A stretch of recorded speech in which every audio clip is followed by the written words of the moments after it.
So Gary, let me ask you, how did the idea of expansion even get started? Where did it come from? Great question. I don't think it actually happened overnight. I think it's kind of an organic thing. You have real estate agents who have mastered lead gen, they've mastered hiring, and all of a sudden they look up one day and they're either being naturally pulled because they have leads in another market they can't service, or they have people that look up and say, look, if we don't make your world bigger, I have to leave. So expansion should naturally happen from one of those two areas. It should never be the agent looks up and says, I'm going to expand. Right, because if you don't have the lead generation system that's predictable with predictable results, you don't have anything to expand. That's exactly right. So why should an agent even consider expansion? The first reason is I want to make more money. A lot of agents then say, well, then how much money should I be making from one location? Should I open a second one? I think that's an individual case. I think that the issue here is, do you have enough leads to support it? That would be the bigger issue. If you're brand new to the business, of course you shouldn't. If you're not making a reasonable profit that would generate enough money for you to then spend money for expansion, you shouldn't do it. But after that, I don't think it's I have to make 100,000 or 200 or 300. I don't think that's the issue.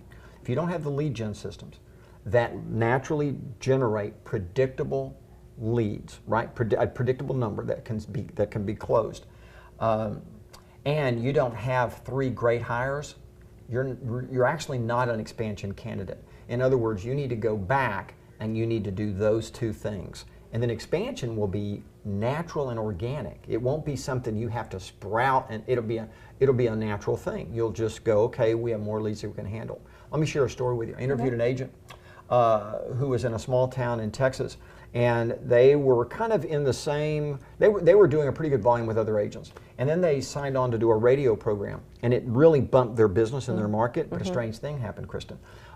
They started getting calls from the neighboring city. Turns out the radio show they were on was #1 not only in their city, but in the small town next to them. So they sent the leads for referrals. They just took referrals.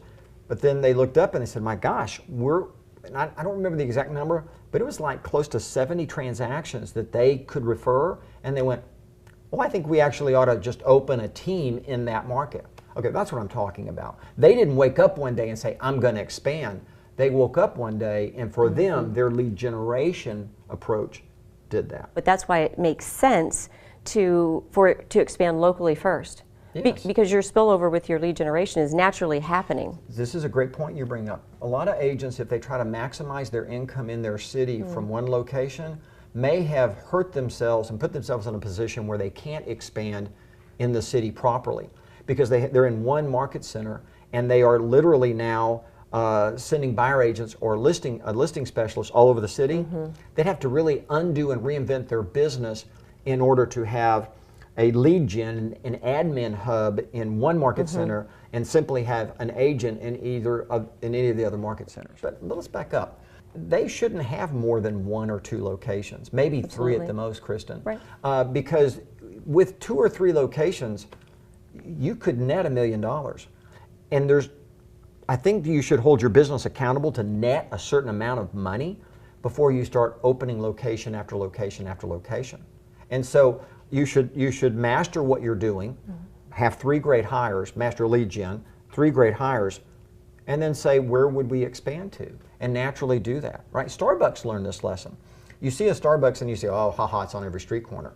Well, the reason that is because they discovered that one location has a maximum ceiling, but it's below the potential of the market.